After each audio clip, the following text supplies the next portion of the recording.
This is the 10% Happier Podcast. I'm Dan Harris.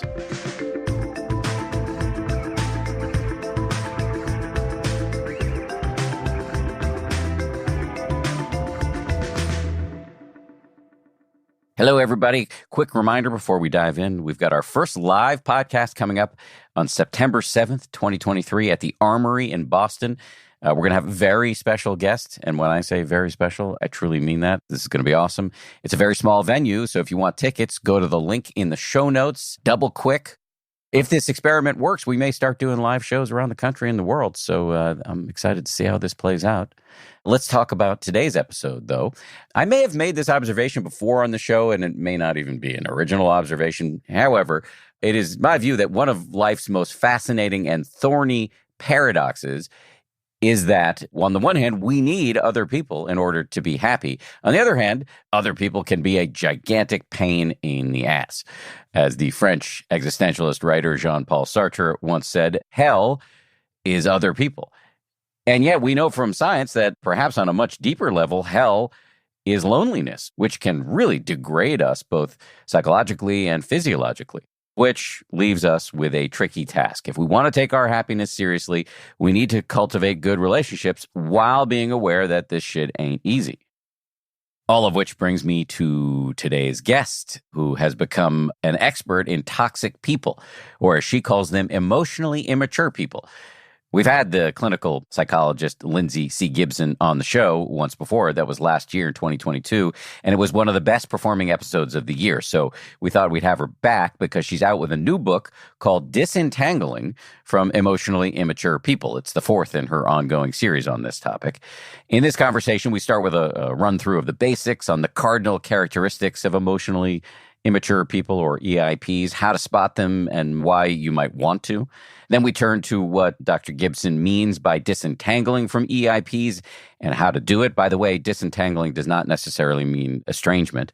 What often happens to your own sense of self when you're in relationship or even just in a conversation with an EIP, how to best interact with an EIP, specifically how to prevent brain scramble when you're talking with somebody who isn't making any attempt to understand what you're saying, how she, Lindsay, reacts when she comes across EIPs in her everyday life, whether it's possible to have immature characteristics without being an EIP, handling your own emotionally immature tendencies, whether or not EIPs can change, the limits of estrangement, and why she encourages alternatives to forgiveness.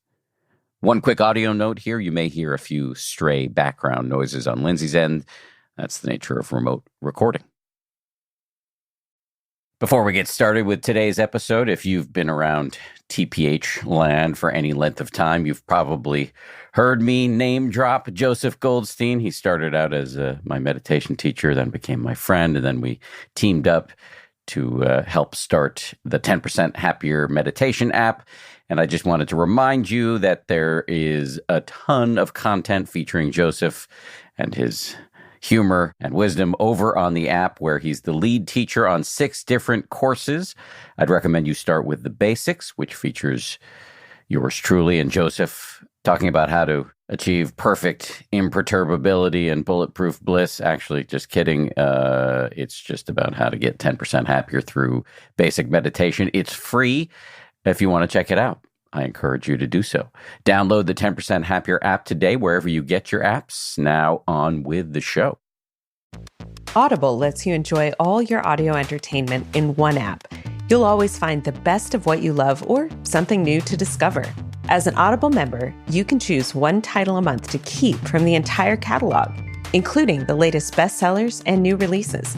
With the Audible app, you can listen anytime, anywhere. While traveling, working out, doing chores, you decide. I just downloaded the memoir Crying in H Mart by Michelle Zauner.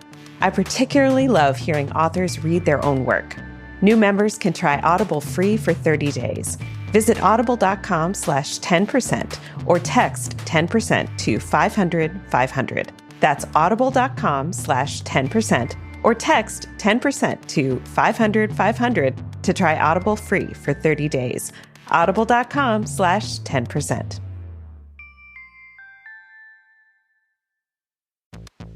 The show is sponsored by BetterHelp. Sometimes in life, we are faced with tough choices, and the path forward is not always clear.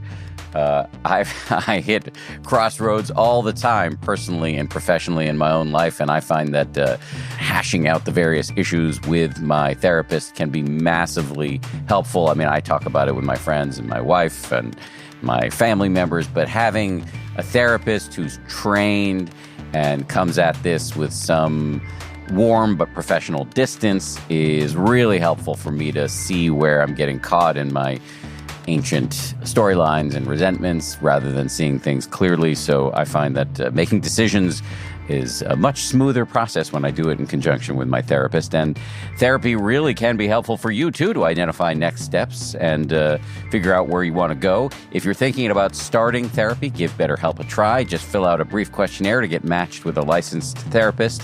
And you can switch therapists at any time for no additional charge. Let therapy be your map with BetterHelp. Visit BetterHelp.com/happier today to get 10% off your first month. That's BetterHelp, HELP.com/happier.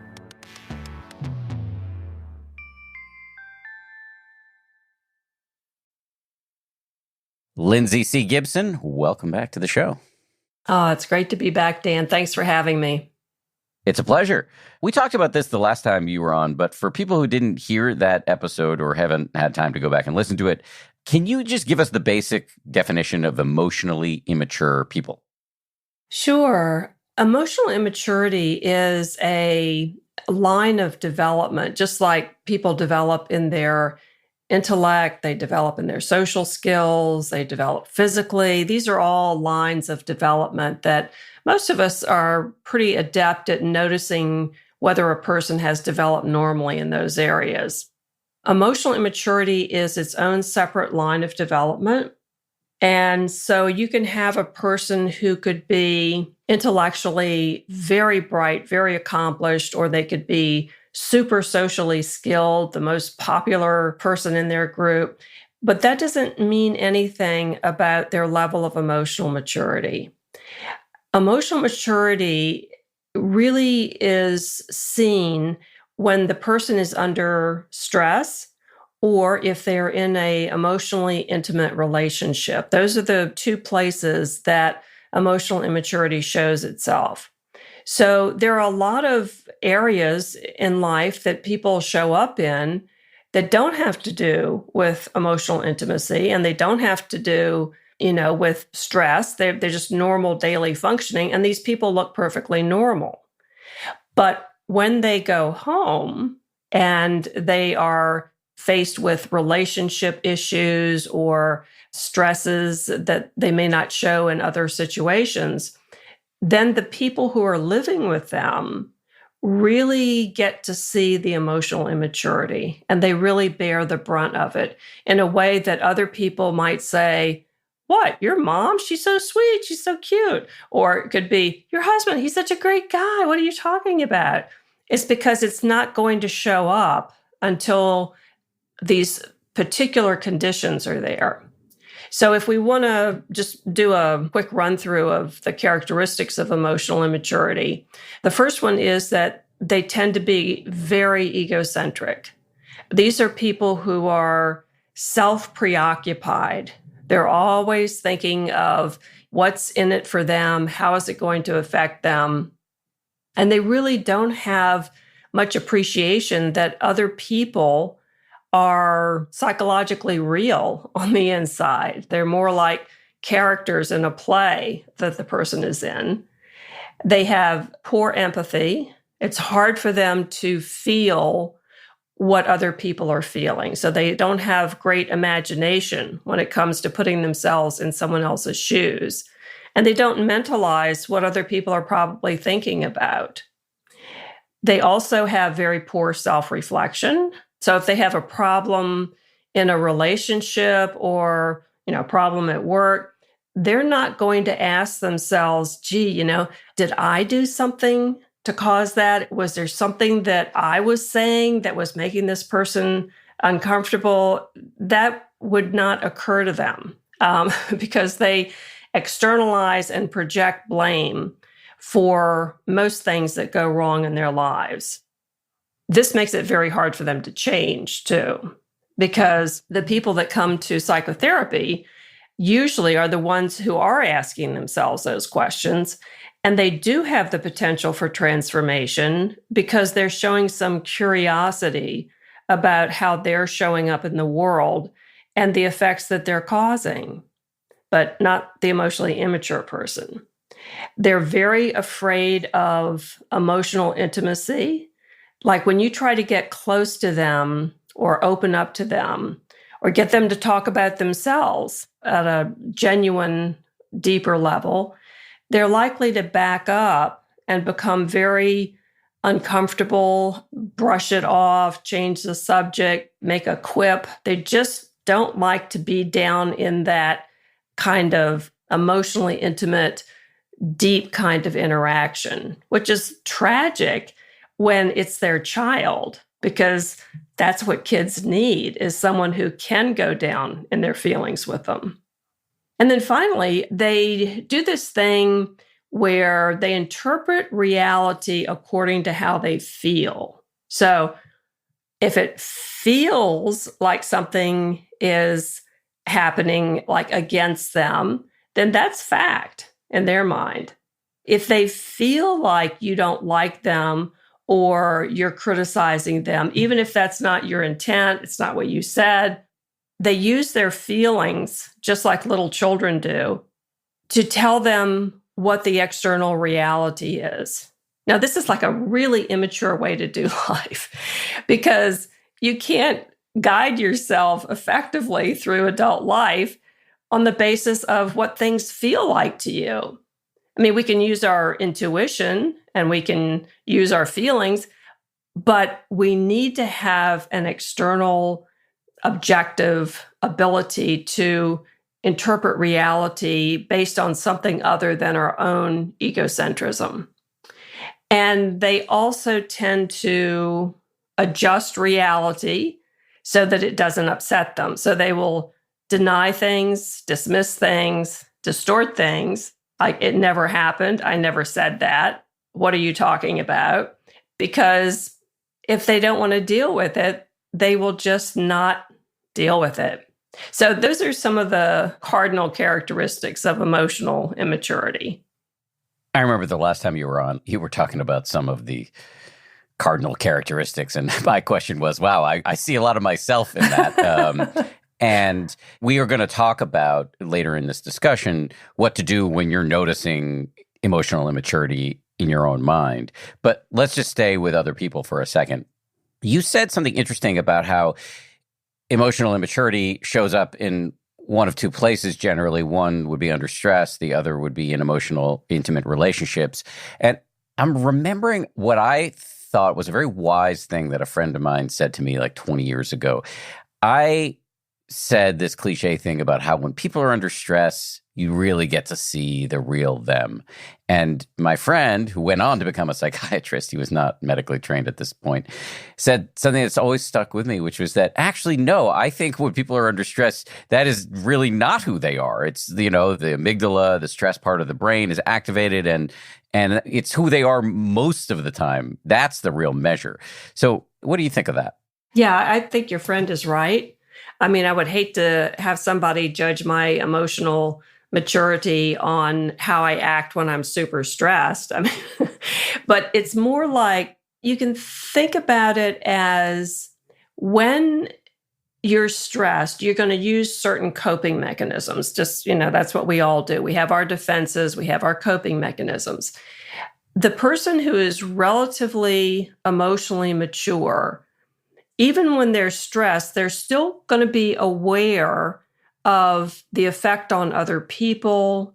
They're still going to be aware of the realities. They may be upset. They may be, out of their mind with anxiety or worry. But some of these foundational things, you're still going to have the feeling that they are in touch with reality, even though reality is making them suffer. But they're still in touch with reality, and you can still relate to them, okay? With the emotionally immature person, it's likely to be much more black and white, much more of a rigid response, much more judging, blaming, denial, distortion, insisting.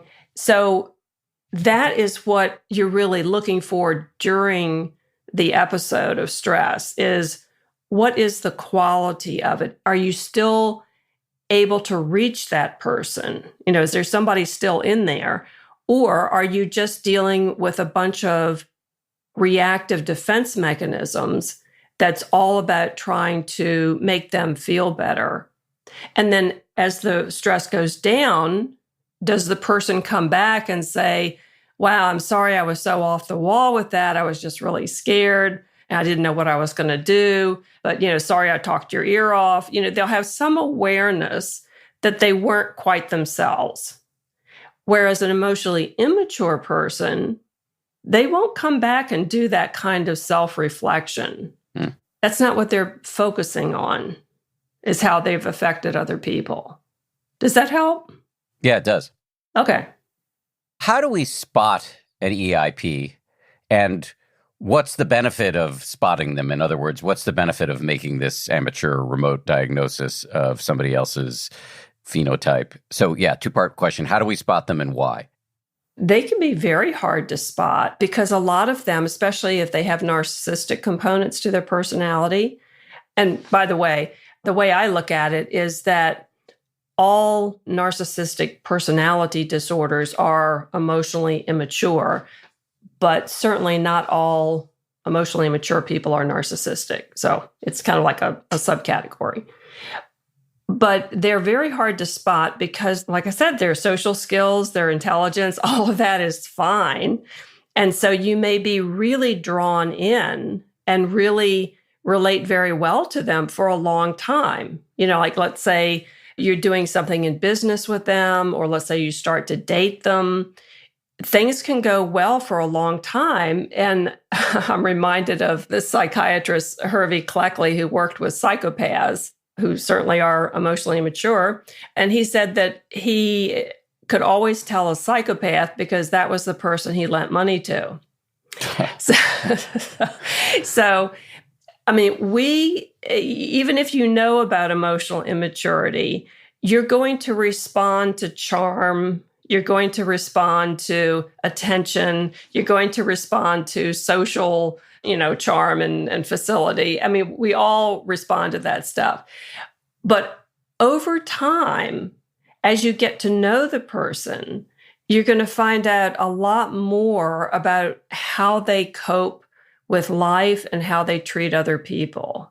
At the beginning of the relationship, you may feel like the only person on earth in their eyes.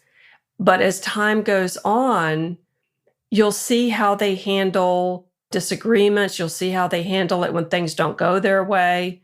And you'll see what they do when it looks like they're not going to get everything that they want. That's kind of where the rubber meets the road, and you start to see, some of these things be directed back at you in a very unpleasant way, or maybe you'll get the cold shoulder, but it won't be that they will come toward you and try to work it out with you. What they'll do instead is express their displeasure and hope that you get the message that you need to shape up and be the way that they want you to be.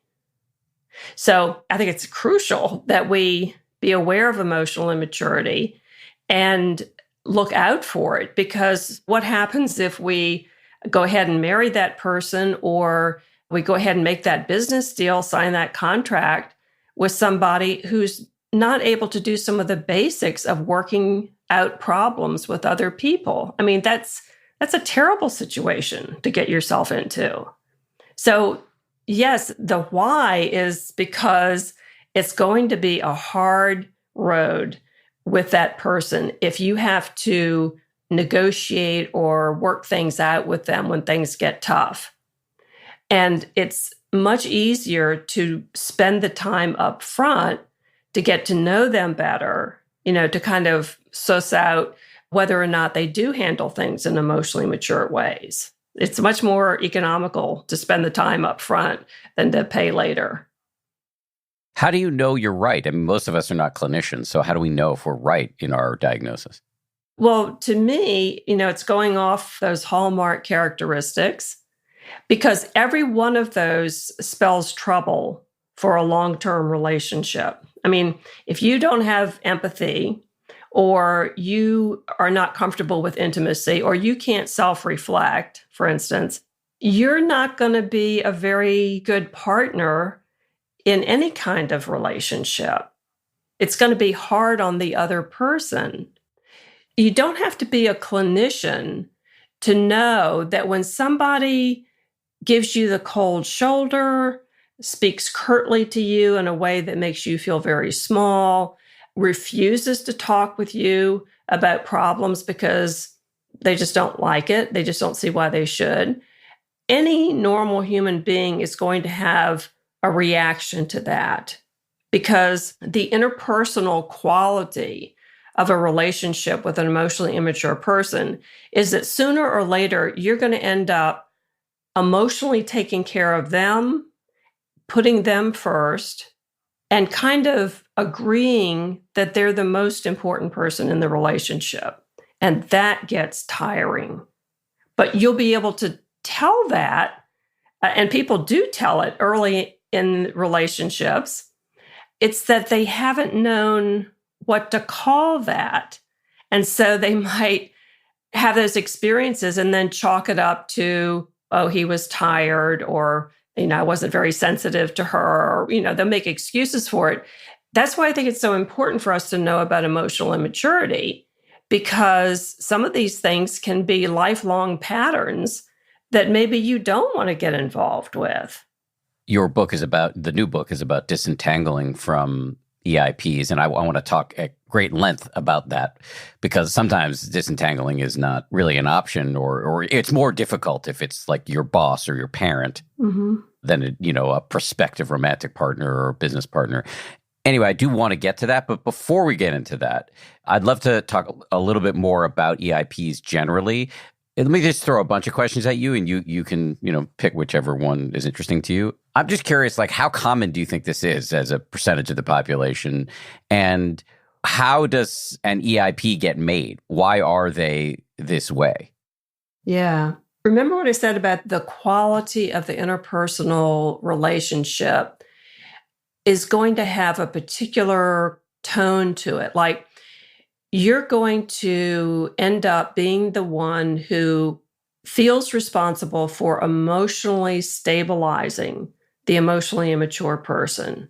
They kind of give you the job of making them feel better or calming them down. And they also give you the job of making sure that their self-esteem stays good. So those two interactions are very central to any kind of emotionally immature relationship system. You're going to find yourself put in the position of being kind of an emotional caretaker or the person who beefs up their self-esteem. And that's why I said it's very tiring, because it's an energy drain to be that alert to another person's inner state. So, when you hear terms like energy vampire, or, how draining someone is, that's because they're not able to really modulate their own emotions and soothe themselves. And so they turn to you to help them regulate their own emotions. Now, that's exactly what little kids do, and we expect them to do that. That's normal and healthy because they can't regulate their internal state. They need to be able to come to an adult and have that adult understand with empathy what's going on inside that child, and then respond in ways that soothe them, help them learn how to calm down. And that's normal development. The child gets their self-esteem internalized through many interactions with their parent, where the parent loves that child and adores that child. And that little child is just the cutest little thing ever. And the child feels delighted in, and they internalize that self-esteem. Well, for emotionally immature people, what probably happens is that there is some difficulty that occurs in the attachment process or in the basic quality of relationship with their parent or their caretakers. Something happens where they're not able to trust and complete that process of internalizing their own comfort and their own ability to regulate their reactions and responses to stress. It may be that they experience trauma. Trauma just stops development in certain areas. That might happen. There might be external things that break apart the parent's ability to be there for the child through no fault of the child or the parent, like natural disasters or illnesses, things like that. But the problem is that child's developmental needs, their emotional needs, don't go away because there's been a natural disaster. They continue. And when the parent may be too overwhelmed to respond to the child's not getting something that it needed to continue their psychological growth, their emotional development. So that's how it may happen. I don't know that there are any studies about emotional immaturity and how it develops yet, but we certainly have a lot of information from attachment studies that when the child is not in a securely attached relationship early in life, they don't pick up a lot of these things that we assume a normal person to have, like the empathy and the ability to think of other people. And then for the how common is it, I think you can read the news or watch the Who world could she be scene. referring to? Who could she be referring to? No, I mean, it's all over the place. People behaving badly, people who react to stress by starting wars, Personally, I think, all I have to do is read the newspaper and realize how widespread emotional immaturity really is, because you can see the egocentrism, you can see the refusal to self-reflect, you can see the lack of empathy, the distortion, the denial. I think it's probably very common, but I have no idea of the percentage. I just suspect it's higher than we want it to be. I have a million other questions about EIPs generally, including whether they can ever change. But let's come back to that, because I do want to get to the tactical information and guidance for those of us who have EIPs in our life and want to disentangle. Again, disentangling is in the title of your book. What do you mean by that? What does disentangling look like? Yeah. Well, I was describing how emotionally immature people set up their relationships. I call it the emotionally immature relationship system, meaning that they're looking for you to help emotionally stabilize them and build up their self-esteem. And they're also looking to be the most important person in that relationship. That's what they're all about. So that system needs to entangle you in it for you to be constantly available to them in a way that makes them feel good, makes them feel calm, makes them feel stabilized. So we get entangled because we end up finding ourselves pulled into a role of kind of psychological caretaking that we never anticipated, we never signed up for. And yet we're deep into it. We're dealing with their reactions. We're helping them to feel better. We're dealing with their anger. There are a lot of things going on that tend to pull people in to a relationship that ends up feeling like you're tangled in it. It doesn't feel like you're free to be yourself. It doesn't feel like you're important too, or you're just as important as them. It feels like they're the ones who are consuming all the resources in the relationship. And also because emotionally immature people don't have a great sense of self, they tend to do this thing that has been called enmeshment, meaning that they kind of draw other people into their sense of identity So let's say that a woman marries a man who then becomes part of her identity as a successful or a socially well-respected woman.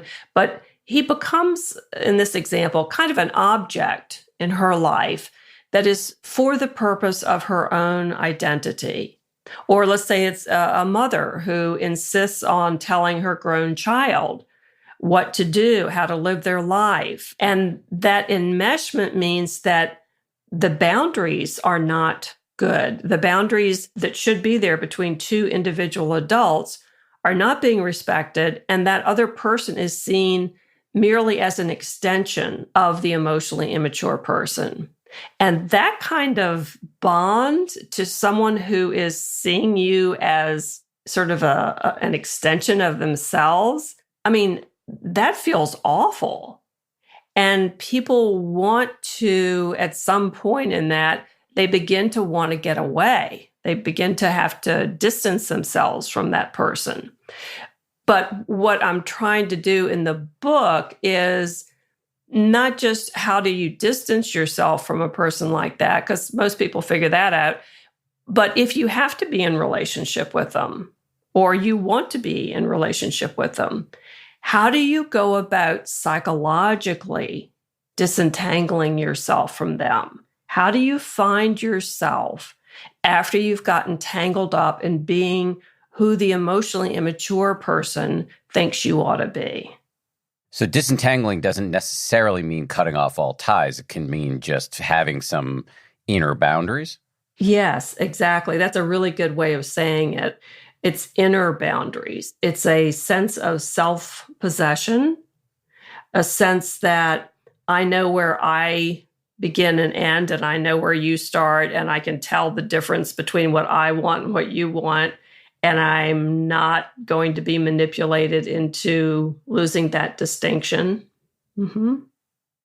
So what does that look like? So if you've got a boss or a spouse, a sibling, a friend, or a parent who's got an instrumental view of you where they're enmeshed in a way that you just become an extension of their ego, how would you manage that on an ongoing basis if you didn't want to cut them out of your life? Yeah. Well, the fact is that as long as you're unconscious of the process, as long as you're unconscious or unaware of what is happening between you, like what the dynamic is, that you're being kind of maneuvered into this particular role, or you're being maneuvered into following these expectations, or else you're a bad person. If you're not aware of that, you probably are going to get maneuvered into that because they're so good at it. You know, believe me, they've gotten really good at getting other people to take care of them. And so if you don't have that awareness of the dynamic, you're going to move into that relationship and be kind of taken over by them. So for me, it seems crucial that people be aware of what emotional immaturity looks like and what its motives are. Its motive is not to make your life miserable or to harm you or anything like that. The motive of the emotionally immature relationship system is, I can't do it on my own. I'm immature. I don't have a strong sense of self. I can't figure the world out very well. And I need somebody to run interference for me. I need somebody to take care of me. They're not bad people at all, but they're scared people. And they're inadequate in many respects. And so, you know, if you have an iota of empathy, you're probably going to sense that about them. And it can pull you into a relationship where, you know, you really end up letting them get away with too much and you set your boundaries too late. And these are things that can be avoided if we're aware of some of these signs of emotional immaturity. The first step in not getting enmeshed is to begin to ask yourself whether or not this person seems to be able to take my needs into account as well as theirs. Can they handle problems? Can they handle frustrations? What happens if we have a difference of opinion? What happens if I need their help? Do they respond? Are they always too busy? I mean, what's the quality of the relationship?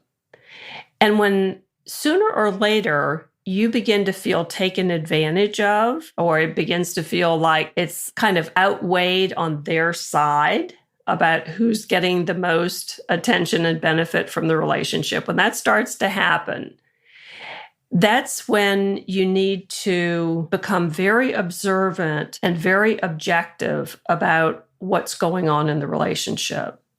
And by that, I mean that you begin to observe how they're behaving, what they're doing, and you kind of narrate it to yourself. So it increases your objectivity and your perspective so that you're not pulled in to this entangled relationship where you're just reacting emotionally.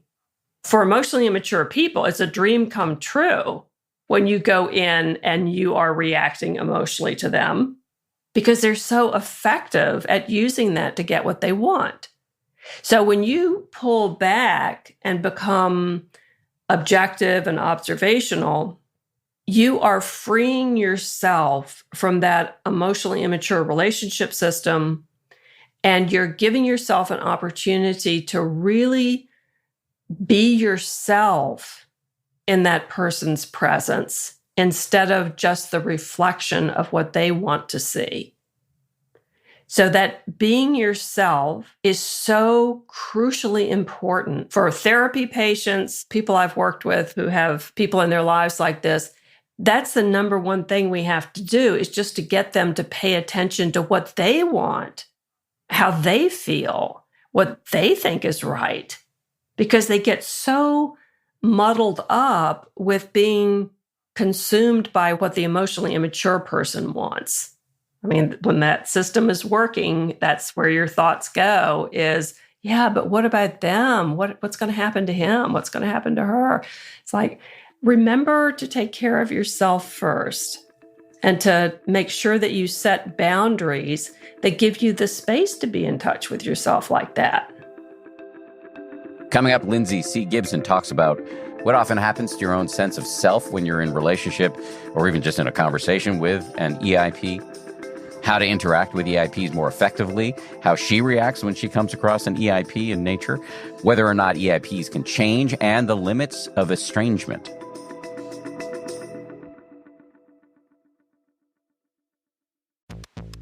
The Dell Technologies Black Friday in July event has arrived with limited quantity deals on top tech to power any passion. Save on select XPS PCs and more, powered by the latest Intel Core processors. Plus, get savings on select monitors and accessories, free shipping, and monthly payment options with Dell Preferred Account. Save today by calling 877-ASK-DELL. That's 877-ASK-DELL. Offered to U.S. residents by WebBank, who determines qualifications for and terms of credit.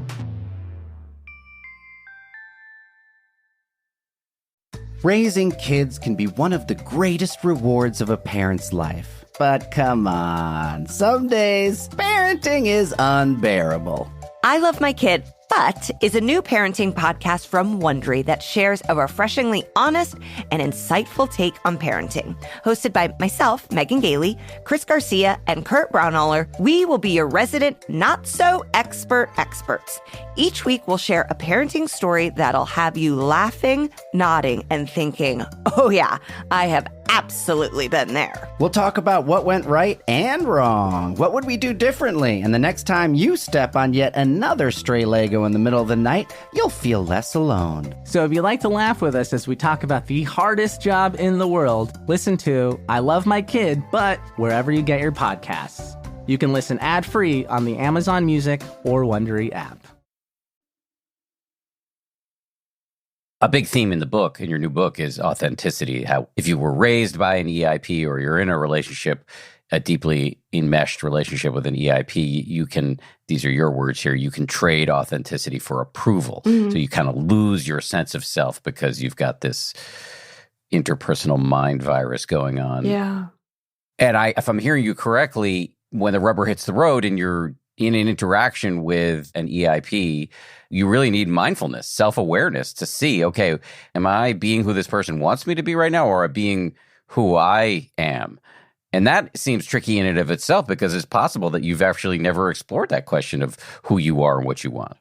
Yeah, and that's something. I mean, that is really what it comes down to, because if you have been raised by emotionally immature parents yourself, you've been trained to put yourself at the very back of the line. You've been trained to think about how what you do is going to affect the people in your family. You've been trained to think about, how is mom or dad going to feel about this? How do I keep them calm? So yeah, absolutely. You can come to an adult relationship with an emotionally immature person. And if you've been raised with them, you are automatically, like you said, Dan, you're automatically going to put them first. It's just going to feel natural. It's going to feel normal to do that. And then you're going to lose touch with what is actually going on inside yourself. So when you brought up that term, the mindfulness, exactly. It's like you forget to even experience your own presence. It's not something that you've ever been trained to do if you were raised by an emotionally immature parent. And it's so important. It's interesting when I think about this in my own life. I don't think I was raised by EIPs. Maybe I'm not seeing my parents clearly, but I think they were quite mature and pretty great parents. But I believe there are people in my life, including some bosses over time and particularly charismatic colleagues, and actually not a few family members who fit the description.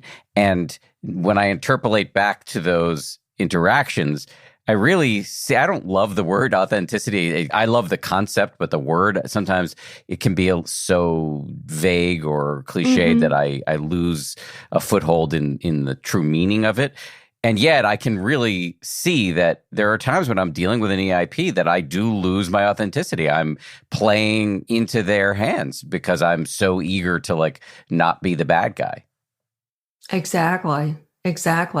And they are very adept at giving you a sense of moral obligation to do that. It's not just take care of me and make me feel good about myself. It is, you have a moral obligation to put me first and take care of me, because that's what good sons, good husbands, good friends do. And then you get kind of emotionally coerced into feeling bad because it generates guilt or shame, self-doubt. And what does a self-reflective person do when they have self-doubt? They start looking for information outside of themselves to kind of get a read on the situation, because maybe they're wrong, But that is, like you say, that is like playing right into the maneuvers that emotionally mature people do to keep themselves feeling safe and in control. I actually don't like the word manipulate, because I don't think they're doing it consciously. I don't think they're doing it to harm anybody. I don't think they're trying to make other people's lives miserable. I think these are all defensive maneuvers to keep them from feeling inadequate or afraid or something really, really awful. I think they're trying to stay away from some inner fears and some insecurities that they really don't want to get in touch with. They're not trying to do that at your expense. It's just like a person who's going under for the last time. It's not trying to drown the person who's rescuing them. It's just they need someone to stand on top of, to get a breath of air. I appreciate that perspective. Do you ever get perversely excited when you meet an EIP out in nature, at a family barbecue or at a whatever, because it gets you to it gives you an opportunity to just study them in the wild? Actually, I have to confess that I do get a little excitement when I encounter them in the wild, just because I know what I'm looking for now, And then let me also hasten to add that I also get excited when I run into emotionally mature people, because I can tell who they are too. They're the ones who listen. They're the ones who remember what you said, 2 minutes ago, who try to integrate what you told them into something else that they're asking you about. You feel calm in their presence. You feel safe in their presence. So I get excited by both of them. The fun is not the analyzing them. The fun is not getting pulled in to something where in the past, maybe I would have lost myself or lost my perspective with this person. Yeah, I can imagine it's like testing your skills in real time. Yeah, exactly. Exactly. You talked about emotionally mature people and how it's fun to run into them, and your nervous system senses it. You feel safe, calm, heard, understood. Brief tangent. I recently read somewhere, I think it was there's this excellent newsletter called The Marginalian, and either the author or somebody she was quoting talked about how understanding is actually just another name for love, which I actually find that an interesting concept. Yeah. But anyway, you talked about how when you're with an emotionally mature person, you feel like they kind of get you, they're clicked in, they're listening, they're switched on. I don't know if I'll be able to articulate this well. It put me in mind of a kind of definitional question about emotionally immature people, because you spent a lot of time in this interview dwelling on this concept of emotional enmeshment. They feel like they're drowning. They feel unsafe. So they co-opt other people as life rafts in a hostile world. They didn't get the support they needed, perhaps, as a kid, and so they're just constantly latching onto it now. And yet, when you listed the many hallmarks of emotional immaturity, there were other aspects to it, like interpreting everything through the lens of the self, being totally self-centered, believing that you're right all the time. I think you mentioned that, but maybe you didn't. But you did mention it. So I feel like I know a lot of people who have those characteristics, perhaps even myself, in spades. And maybe they don't have the whole enmeshment thing, at least clearly. And so I'm just wondering, would they not qualify fully as emotionally immature?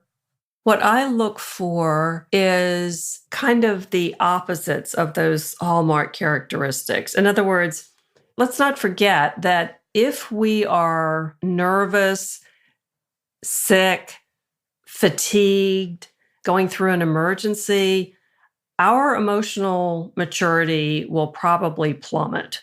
Nobody is at their most empathic, non-egocentric best when they're really sick or things are really going wrong. So regression absolutely can happen to all of us. So I certainly don't count myself out of that, because I know how I've been when I've been in some rough situations. It's like, you are not your best self. You're not thinking about other people in the same way you would when all your needs are being taken care of. So we have to keep that in mind. But, a person can show egocentric qualities. They can have poor empathy at times. They may not be great at self-reflection. They may get uncomfortable when things get too emotionally intimate. And you have all these characteristics. But if you have the ability to be otherwise at other times, to me, that's a person who does have adequate emotional maturity, because at times they are capable of true empathy. I mean, they aren't just doing it to get what they want. They really can't help but feel what somebody else feels. They really do take other people into account, like maybe they wouldn't do something because it just wouldn't be right to the other people. They don't know these people, but they just don't think it's fair that they do this, because they have that sense of other people are just as real as I am. They may shy away from emotional intimacy at times, but when it comes right down to it with their good friend or their mate or whoever, or their child, they can be right there. They can be fully present in the moment. They can tolerate it well. They can be available for other people. So the way I look at it is, you can maybe grow up in circumstances that teach you a lot of emotionally immature qualities that you may show as a matter of habit or familiarity. But if you have the other characteristics, that ability to have enough of a sense of self that you can care about other people, care about yourself, be kind, that kind of thing, see reality for what it is, then I would consider that person fundamentally emotionally mature enough Okay. Even if they have some of these other characteristics. I mean, it's like a lifetime work if that's the case, because you have that self-reflection. And so you're able to watch yourself and realize, ooh, I didn't like how I did that. Or, ooh, it's not really a great style. That's not the way I want to treat people. And so you can learn and mature, and hopefully people do that across their entire lifespan. Let's get back to disentangling. Creating some distance from an EIP, per your book, can be quite difficult. It can lead to difficult interactions. You describe how some people on the receiving end of a difficult interaction with an EIP can experience brain scramble, where you just can't think clearly. What are some tactics and tools we can use if we're in a heated interaction with an EIP and we're trying to stand our ground? Yeah, I would say that many times when we're in a heated interaction with an EIP, and particularly if we're trying to stand our ground, we're probably going to come out of that interaction exhausted and frustrated, because the more reactive that you get and the more you fasten on an outcome that involves their changing, the less likely you are to handle it in a way that is going to be best for you. So it's not a good thing to go into an interaction trying to sort of fight your way out of it, because the emotionally immature person is going to change and shift and evade and deny. And, you're going to be so frustrated because they don't fight fair. They don't fight objectively. And if you're trying to stand your ground, you can read that as you're trying to set a boundary of some sort. That to them is like, you're threatening them with kryptonite. There's an existential horror they have of someone who is insisting that they will not be controlled by them, especially with narcissistic types. It threatens their story about the world, which is that with enough pressure, with enough intimidation, with enough strength, they can have what they want and they can get other people to capitulate. So it's much better, I think, if people can, again, remain self-possessed, think of what the outcome is, not trying to change the other person or change the relationship, but just think about the specific outcome that you want from this interaction. And then try to stay calm and oriented toward that outcome. That tends to work better. And then it's a question of repeat, because the emotionally immature person does not do well with a lot of repetition like that. Someone who just perseveres with their point of view, that becomes very uninteresting to the emotionally immature person. Lots of times they just back off or they bring it to a halt themselves because they don't know what to do with that. They're used to people giving in to them. Either giving in or mimicking or engaging in the kind of histrionics that are perversely nourishing to them. Yes.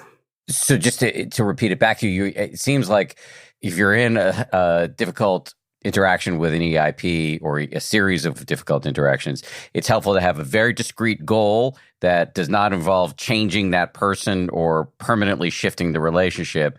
You have a very discrete goal. It may be like, I want to make clear that this one thing you're asking of me, I'm not going to do, just by way of an example. And you repeat it clearly and consistently, and it's likely that they'll just get bored, and that's how you can get what you want. Well, that's how you can stick to your position. See, sticking to your position is a major accomplishment with emotionally immature people.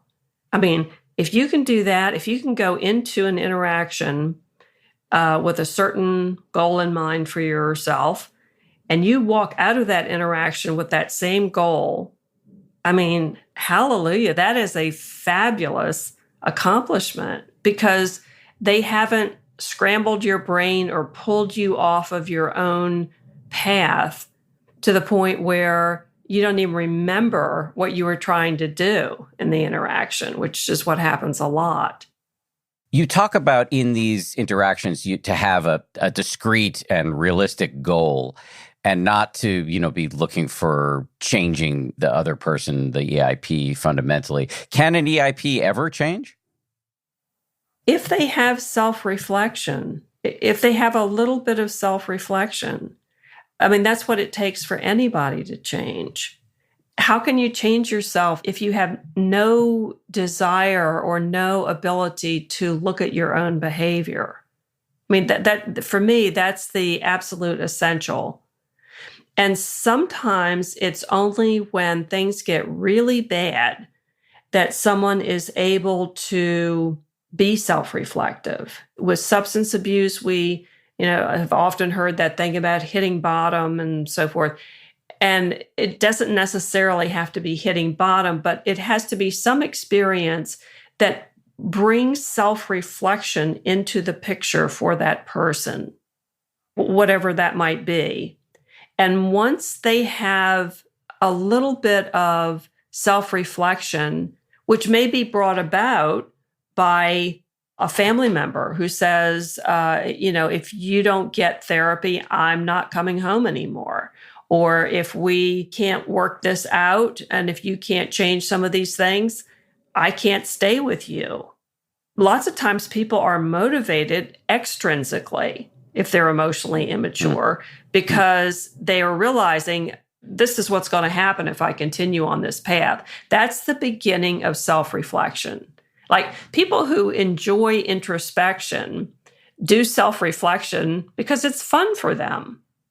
For the emotionally immature person, they may have to be dragged kicking and screaming into self-reflection. But once they start to do that, you can, in therapy, you can actually nurture that curiosity about them and how they got to be that way. And so I think they can change. I just think that getting them to the point of self-reflection is really the very, very hard part. Which is why you advise that we go into these encounters with realistic expectations, not like holistic change expectations. Exactly, yeah. Because if you expect the other person to change, you have zero control over that for one thing. And it's usually a goal that you're going to fail at, which is not a great way to go into an interaction. As I keep saying, the book is about disentangling. One way to disentangle is complete estrangement. However, you say that there are some limits to estrangement. It may not solve everything. What do you mean by that? It seems like moving away from somebody or not seeing them anymore could be a perfect solution to a difficult relationship. But what often happens is that because human beings carry the patterning of their relationships inside them. That's how we grow up. That is how we psychologically mature, is by internalizing interactions, internalizing other people's feelings and statements and so forth. We build our personalities from what's on the outside. But once it's in there, once we've patterned ourselves, we can move across the country, never see the person again, and still carry around the beliefs about ourselves, the attitudes toward life, the sense of inadequacy that may have been our experience with the emotionally immature person. We carry this with us. So when people attempt kind of the geographical cure or the estrangement cure, you have to realize that it may still be necessary to seek out therapy for all the internalized patterns, the impact of that on you that you still carry around.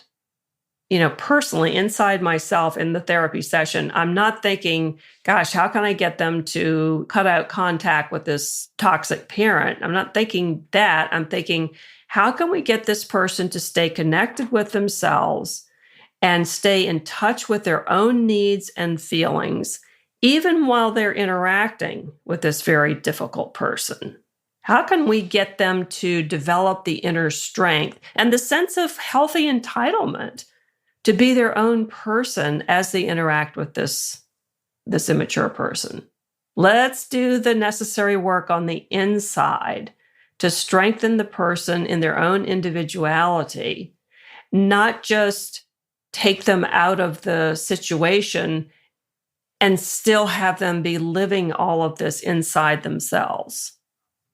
What do you find generally works in terms of building up somebody's individuality? I think in therapy, when you go in and you sit with somebody who looks at you like you're really there and treats you like you're psychologically real, that somebody's in there, that you have something to say, and that even your smallest feelings are important. When you get that experience with somebody, you begin to feel what it's like to feel like an individual. And a lot of people haven't had that, unfortunately, in some of their major relationships. So in therapy, you're actually getting the experience of being treated like an individual. But this could happen with an excellent spouse. This could happen with a best friend. It's like people say that how important relationships have been in their lives. And this is why, because that person recognizes your individuality. They relate to you as a person who has their own thoughts and who has their own feelings, and they treat you like you're real. And it helps you develop yourself. I mean, you believe it when somebody sees that in you. And so learning how to reconceptualize yourself as an important individual who is real on the inside and who is just as important as everybody else is like a tremendous antidote to what you are conditioned to accept with emotionally immature relationships. The antidote to an EIP is an EMP. Yes, and also your own sense of individuality and worthiness. Yeah. Which is developed through interacting with the emotionally mature, who can attune to you, can mentalize, in other words, can see you as somebody who has their own psychological reality that can wake something up in you, and you see, oh yeah, I have agency as well. Yeah, I love that. That's so well said. To wake something up in you, that is what you hope will happen. Because a lot of times emotionally immature people kind of put you to sleep. It's like you're under their spell, or it's impolite to notice things that they're doing or how you feel. So yeah, that sensation of being woken up to that is extremely important. Yeah, I'm glad you brought that up. Coming up, Lindsay talks about why she encourages what she calls alternatives to forgiveness, handling your own emotionally immature tendencies, and how to prevent brain scramble when you're talking to somebody who is not making any attempt to understand what you are actually saying.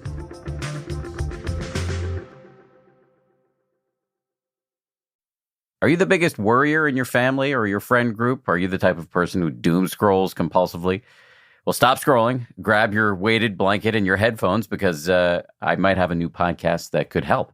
From Wondery, Don't Panic leans into our most absurd anxieties and diffuses them with humor and practical advice. Hosted by the anxious and overly informed comedian Anthony Atamanuik, each week the show explores a worst-case scenario. Like, what do you do if you encounter a bear or a swarm of killer bees, or you find yourself in quicksand? Each episode's Panic of the Week will make you laugh, learn, and possibly sweat profusely. Follow Don't Panic wherever you get your podcasts. You can listen ad-free on the Amazon Music or Wondery app. If you've interacted with an EIP either on a super deep level, as, having been raised by one or two, having had an intimate relationship with one, or even on a less enmeshed level, like working with or working for somebody who's emotionally immature, if you've had this experience, you may be pissed about it. And, I'm just wondering, is forgiveness the right move? You in your book talk about something you call alternatives to forgiveness. Yeah, I think it's really been a big cultural emphasis on forgiveness. And I mean, some of it is religious, but I think it's now kind of edged over into being, sort of a recommendation for mental health. And I think it's so unfair because I don't think people have a lot of control over whether they're able to forgive somebody. Forgiveness, I think, comes to you when it's ready, when you're ready. I don't think it's something that you can healthily push yourself into or aspire to, because forgiveness has to be something that genuinely comes from the core of yourself, at least in my definition of forgiveness. It's not lip service. It is almost a reconsideration of what happened to you, to where you can respond with compassion maybe for the other person, or certainly for understanding that person's limitations that made them do that. Or maybe for some people, the wholesale religious forgiveness works. Okay, I'm not denying that that happens. I'm just saying to suggest that as a therapeutic approach or a therapeutic method, I don't think is fair to people. And I certainly tell people in therapy that that's not a goal we have to have right now. It has nothing to do with them being a good person, has nothing to do with their recovery. What will influence their recovery is they're working through the feelings of what happened to them and owning that as a part of their new individuality. And when they can do that later on, they can decide whether or not forgiveness is in the cards for this relationship, okay? But it's not something that you can make yourself do. So we have to be respectful of that. So what would fall into the category of an alternative? Working through the feelings. I see. It's not there's not like a cousin of forgiveness that you're recommending instead. Is there a cousin to forgiveness? That's a great question. Maybe like understanding the roots of it. Like if I can understand why you're in EIP without forgiving you. Yes. Actually, the understanding or the insight to why a person is that way can lead to a kind of compassion. Now, as a good human being, maybe at some level, a part of you could feel that compassion. But there might be this other part that is nowhere near forgiveness. I mean, we're a multiplicity of parts in our personalities. That's the way I look at it, and a lot of people look at it. We're not one homogeneous attitude. So, yes, you can have compassion for them. You can have understanding. It can make you less angry. But as far as the forgiveness goes, again, that belongs to a part of you that we probably grow into that, maybe is another way to look at it, but maybe we don't. And I just think that's all right too. One of the things you talk about in the book is handling your own emotionally immature tendencies, how we can, notice when we're displaying internally, externally, or both. One of the hallmarks, it reminded me of a story of the time I was on my first vacation I ever took with my wife and my then girlfriend, now wife, and we were taking off on a plane going to London, and I said, "It's the Me and You show starring me." And it's definitely it was a joke, but it definitely an emotionally immature thing, I'm the more important person in the relationship. So what do you recommend when we're seeing this kind of tendency come up in our own mind? It's such an ongoing, to me and in my life, it's such an ongoing discovery, because half the time these are things that we have learned either because we watched our parents do it or our own natural, developmentally appropriate grandiosity wasn't helped to kind of come back down to earth and integrate with other people. And so we can have these pockets of old learning or incomplete developmental tasks that pop up sometimes in very surprising ways. And so we get to, when we're aware of emotional immaturity, we get to recognize that in ourselves, or we get to see it and then ask ourselves, is that what I think? Is that the way I want to be? Or, whatever. And we can begin to choose. We begin to create ourselves. I mean, we're creating ourselves every day. I mean, maturation goes on the entire lifespan. And we get to choose which way we want to go. We always have these paths in front of us, these potential outcomes, and we can decide what we want to nurture in ourselves and what we don't.